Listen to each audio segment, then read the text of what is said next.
Well, it's a veritable Wild West on Capitol Hill these days, as Republican efforts to repeal, replace, skinny repeal, and why not skinny replace the Affordable Care Act have all come and gone. What's next on the board may be anyone's guess, but on today's program, we'll look at how we've gotten to this point and whether there's a clear path moving forward. This is ReachMD, and I'm Dr. Matt Birnholz. Joining the program to help talk me off the ledge from this topsy-turvy healthcare policy landscape is Matthew Fiedler, fellow with the Center for Health Policy at the Brookings Institution's Economic Studies program. Prior to joining Brookings, Fiedler served as Chief Economist of the Council of Economic Advisors, where he oversaw the Council's work on healthcare policy, including the ACA's health insurance reforms, Medicaid expansion, and provider payment reform efforts. Mr. Fiedler, welcome to the program. Thanks very much for having me. It's great to have you with us. So, I honestly don't even know where to start, and I'm not sure anyone in legislation does right now either, but why don't we quickly run through the key milestones of this roller coaster ride to date and how we got to where we are now? So, debate obviously started right after the election. I think I always find it interesting to look back that the initial Republican plan coming right off the election was that they were going to pass a so-called sort of repeal and delay bill, where they would repeal the major components of the Affordable Care Act, Medicaid expansion, tax credits, the individual and employer mandates, but with a 2-year delay that would allow them to come up with a replacement. And they expected that they were going to pass that legislation by February or March. And here we are in August, so things obviously haven't turned out that way. So, after that plan failed, the House put together an approach that would have in many ways done some very similar things in terms of reducing financial assistance to people who purchase coverage on the individual market, phasing out federal support for Medicaid expansion over time, and repealing the individual and employer mandates. After a false start in the House, that ultimately passed the House later in the spring, and then the Senate was going to take up fairly similar legislation, ultimately was not able to get the 50 votes it needed for that legislation last week, went down to a narrower bill, the so-called skinny repeal bill that would have repealed the individual and employer mandates and made certain other changes. Could not get 50 votes for that either.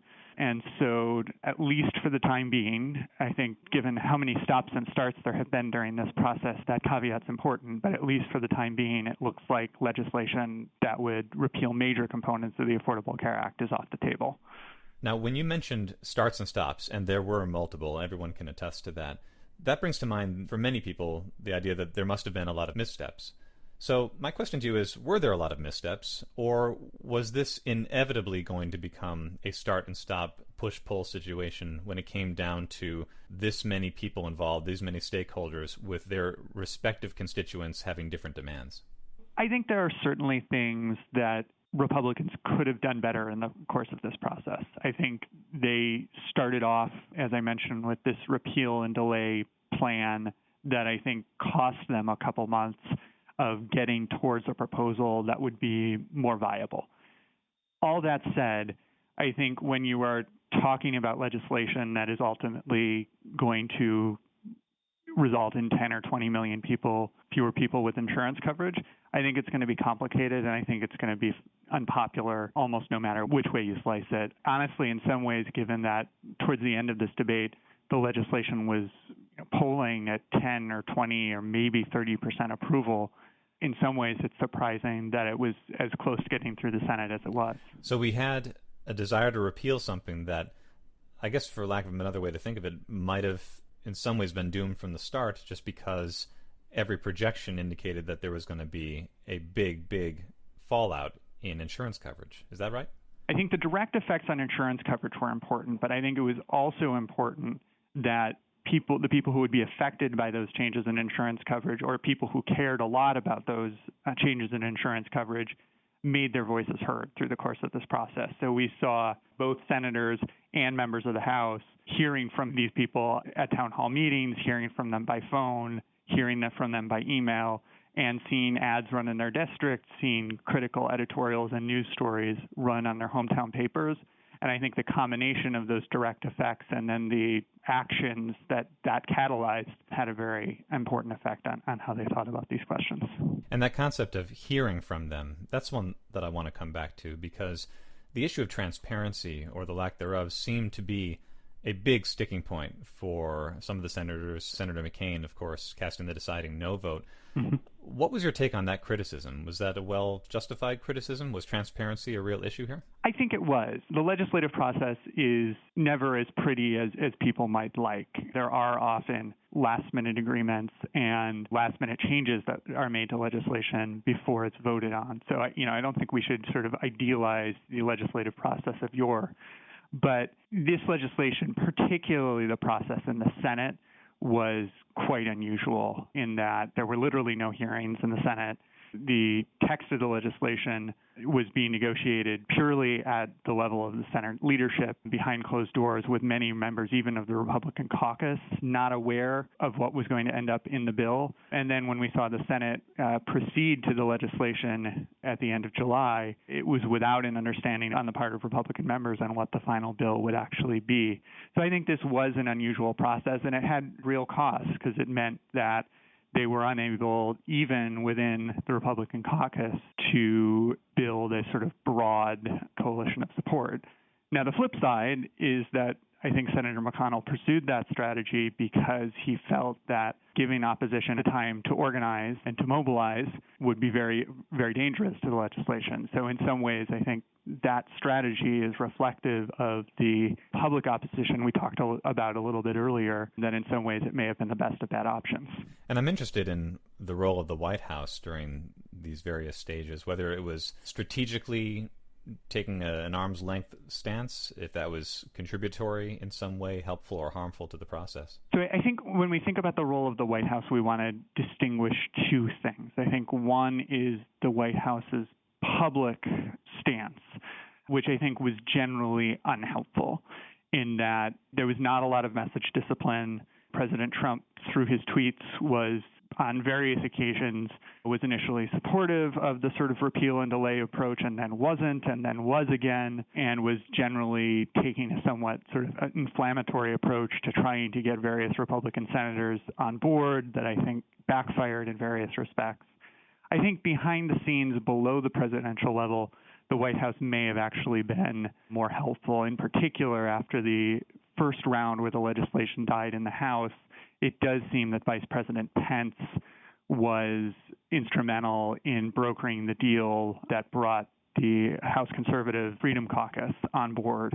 And so while I have serious policy objections to the deal that was brokered there, if your objective was for this legislation to pass, I think on that, some of those nuts and bolts behind the scenes efforts, at least in that instance, I think the White House was reasonably effective. Well, for those who are just tuning in, you're listening to ReachMD, and I'm Dr. Matt Birnholz. My guest is Matthew Fiedler, fellow with the Center for Health Policy at the Brookings Institution. So, Mr. Fiedler, I want to come back to the objections that you had. Tell me a little bit more about the objections that you personally and perhaps on behalf of your institution had when it came to some of these policies that were being introduced. Just to clarify one thing up front, Brookings doesn't take institutional positions, so these are sort of my views as a policy analyst and as a citizen on some level. But my most significant concerns were well encapsulated by the effects on insurance coverage that have gotten significant attention, that as a consequence of the changes in Medicaid and the reductions in financial assistance for lower-income people, there were going to be large reductions in insurance coverage, particularly at lower income levels.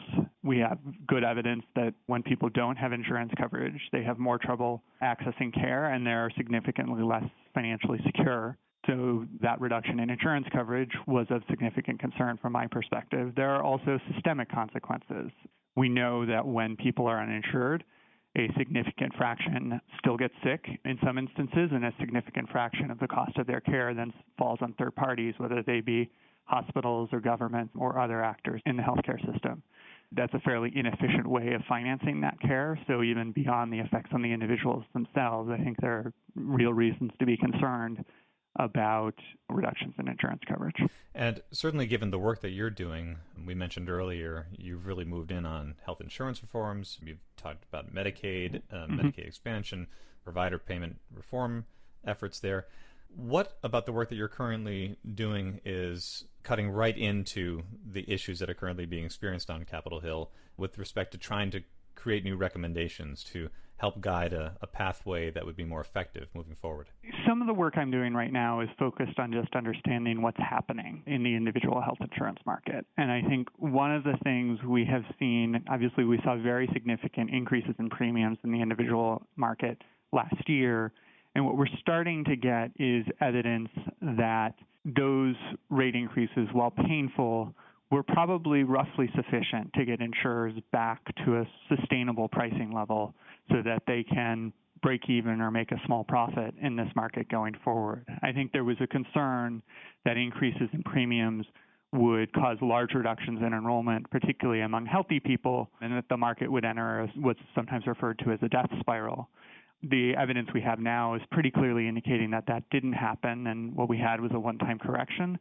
I think that fact is a very important piece of context for thinking about policy going forward, namely that we don't need radical changes. What we do need is a stable policy environment so that the progress we've made over the last few years, we can sort of realize the fruits of that progress in the years to come.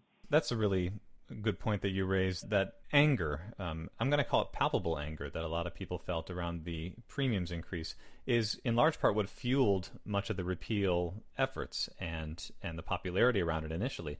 But it was really fascinating to watch that turn in public sentiment around becoming more aware of the loss of insurance for massive populations of people and how that turned some of the sentiment around towards wanting to maintain elements of the ACA, perhaps changing or refining it, which, as far as I understood, a lot of the Democrat caucus was interested in potentially talking about. Whether that's true or not, I can't say. You probably have a better perspective.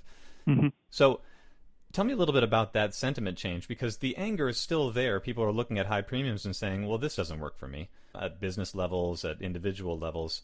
But that equal and perhaps opposite anger around seeing 26 plus million people lose their coverage is also quite palpable. And how do we find some sort of middle ground there? There is no doubt that there are real things we can do to make both the health insurance system and the health care system more broadly work better, and particularly for the people who are in the individual market and not eligible for subsidies. So when those premiums increase, they're facing the full freight. I think in the near term, there does seem to now be an bipartisan effort on Capitol Hill to move towards a package that would create some near-term stability in the individual market. So there's been a lot of discussion around these cost-sharing reduction reimbursements that the federal government makes to insurers in exchange for insurers providing lower cost sharing to some of their low and moderate income enrollees. The Trump administration has suggested that they would cut off those payments, and there does seem to be bipartisan agreement that those payments should continue. So I think we'll see legislation to continue those payments going forward, which will allow insurers to charge markedly lower premiums than they would if those premiums were stopped, and probably maintain current levels of choice and participation in the individual market. I think there are also some other sort of near-term things one could do to stabilize the market. I think over the longer term, this is probably not realistic for a near-term bipartisan package, but I think we should be thinking about whether the subsidies that were provided to people who buy individual market coverage in the ACA were too small, and that those should be expanded in the future. Another item that would be an important step forward, and there actually is some prospect for near-term progress on, is expanding Medicaid in more states. So the Affordable Care Act allowed states to expand Medicaid to all people with incomes below 138% of the poverty line. 31 states in D.C. have done that, but 19 states have not. There does seem to be a number of states who are interested in moving forward. Maine has a ballot referendum on Medicaid expansion this fall. Kansas came within one vote of overriding a gubernatorial veto of Medicaid expansion, and governors in North Carolina, Tennessee, and Wyoming, among others, have expressed recent interest in expanding. So I do think there's some potential for progress in expanding coverage further there. And to come back to the current state of affairs on Capitol Hill now, with Republican-led repeal and replace objectives, both in the current form and future forms, are those dead and buried? Or do you think something else will be coming around the bend again in the near future? So I think in terms of legislation repealing major parts of the ACA, I think that it's probably dead for now. There are a few senators who are still trying to find a path to a package that could secure 50 Republican votes in the Senate. Republican Senator Lindsey Graham of South Carolina and Bill Cassidy of Louisiana are working on such a package. I think they will ultimately be unsuccessful just because the 3 Republican no votes have been fairly clear that they are not interested in a partisan package. And in truth, I think there are several Republican senators beyond that who would say the same thing in private. All that said, the Senate map in 2018 is very favorable to Republicans, and I think it is entirely plausible that they will pick up seats in the 2018 elections. And I don't think it's by any means out of the question that after the elections, there could be another effort to repeal major components of the ACA. Well, my last question to you, Mr. Fiedler, on this topic is an open-ended one. You've given us a sense of what some of the near-term and it sounds like a little bit further out directions may be. But maybe just talk us through a little bit where you think we're headed, and if your expectations are high or low, and you can define that however you like at this point. In the near term, there will be a bipartisan effort in the Senate to pass a narrow bill that removes some of the uncertainties that have been created about the future of the individual insurance market, particularly around these cost-sharing reduction reimbursements. I think that will be positive. And I think that will help create an environment where the individual market really does stabilize over the next couple of years. I think beyond that, it's more challenging. There is agreement on some of these narrower steps for a near-term, or at least I think there could be agreement around some of these narrower steps for a near-term stabilization package. I think beyond that, many of the steps that I would think would improve the individual market, which probably looks like larger subsidies and potentially the introduction of a public option in the exchanges, are unlikely to attract bipartisan agreement. And so I think we may be in for a decent amount of gridlock or renewed Republican attempts at Republican-only policies again after the 2018 election. Well, I'll keep my fingers crossed for whatever may happen, that it'll be something that leads to good health outcomes for the patients that our audience is tending to right now. Indeed. And with that, I want to thank my guest, Matthew Fiedler, for joining me today to talk about the state of healthcare reform in the U.S. Matthew, it was great having you on the program. Thanks very much for having me. I'm Dr. Matt Birnholz. To access this episode and others about healthcare policy, visit reachmd.com, where you can be part of the knowledge. Thanks for listening.